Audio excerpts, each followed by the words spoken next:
Hello kapatid! Welcome sa panibagong episode ng ating devotion kung saan sabay-sabay nating know, accept, and trust ang salita ng Diyos. Sa unang tingin parang mahirap basahin ang Leviticus 18. Puno ito ng mga utos at mga bagay na tila malayo sa panahon natin ngayon. Pero habang binabasa ko ito, may isang bagay na paulit-ulit na pinapaalala ng Panginoon sa puso ko. Hindi kita tinawag para maging katulad ng mundo. Tinawag kita para maging katulad ni Kristo. Sa Leviticus 18, sinabi ng Diyos sa Israel na huwag nilang gayahin ang pamumuhay ng Egypt na kanilang iniwan o ng Kanaan na kanilang papasukan. Napansin ko hindi lang sinabi ng Diyos kung ano ang bawal. Ipinakilala muna niya ang kanyang sarili. Ako ang Panginoon ninyong Diyos. Parang sinasabi niya, makinig kayo, hindi dahil gusto ko lang magbigay ng utos, kundi dahil ako ang Diyos na nagligtas at nagmahal sa inyo. Minsan ganun din tayo. Kapag may ipinapagawa o ipinapaiwas ng Diyos, iniisip natin na nililimitahan niya tayo. Pero ang totoo, pinoprotektahan niya tayo. Ang Diyos ang nakakakita ng dulo ng bawat desisyon.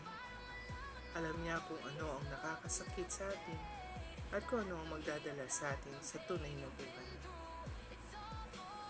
Habang nagre-reflect ako rito, na-realize ko na ang kabanalan ay hindi lang tungkol sa pag-iwas sa maling gawain.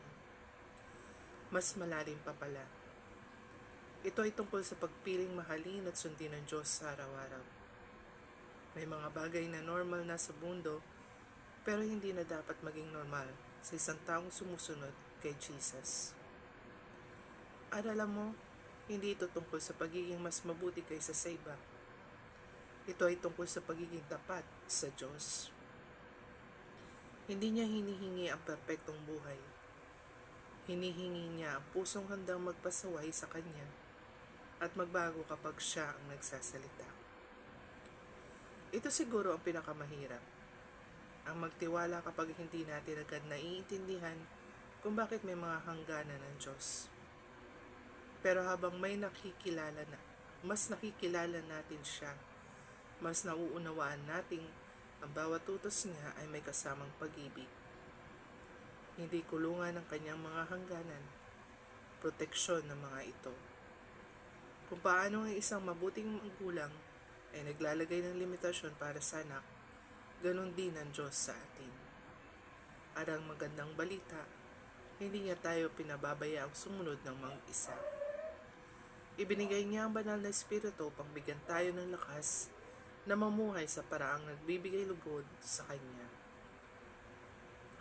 Sa kabanalan ay hindi listahan, ang kabanalan ay hindi listahan ng mga bawal. Ito ay bunga ng isang pusong malapit sa Diyos. Habang mas nakikilala natin siya, mas gugustuhin nating sundin siya, hindi dahil sa takot, kundi dahil sa pag-ibig. Kapag inalis ang Diyos sa buhay natin, madalas may mas mabuti siyang inilalapit. Ang pagsunod ay maaaring mahirap sa simula, pero laging mabuti ang bunga kapag kasama natin ang Panginoon. Leviticus 18 verse 4 to 5. Sundin ninyo ang aking mga tuntunin at mga utos. Ako ang Panginoon ninyong Diyos. Let us pray. Panginoon, salamat dahil hindi mo kami iniwang mamuhay ng walang direksyon. Salamat sa iyong mga utos na bunga ng iyong pag-ibig at karunungan. Tulungan mo kaming huwag tularan ng mundo, kundi maging mas katulad ni Jesus sa araw-araw. Bigyan mo kami ng lakas na piliin ang iyong kalooban kahit mahirap at turuan mo kaming magtiwala sa iyo ng buong puso. Sa pangalan ni Jesus, Amen.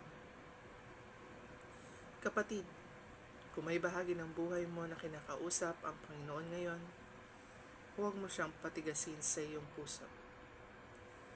Hindi kanya inaanyayahang maging perpekto sa isang iglap. Inaanyayahan ka niyang lumakad kasama niya. Isang hakbang sa bawat araw. Kung pinagpala ka ng mensaheng ito, ibahagi mo rin ito sa iba. Baka ito ang paalala na kailangan nilang marinig ngayon. Hanggang sa susunod nating devotion, patuloy nating kilalanin ng Diyos, tanggapin ang kanyang salita, at magtiwala sa kanyang mga pangako. God bless you, kapatid. What are your thoughts? Write in the comments and let's talk about it.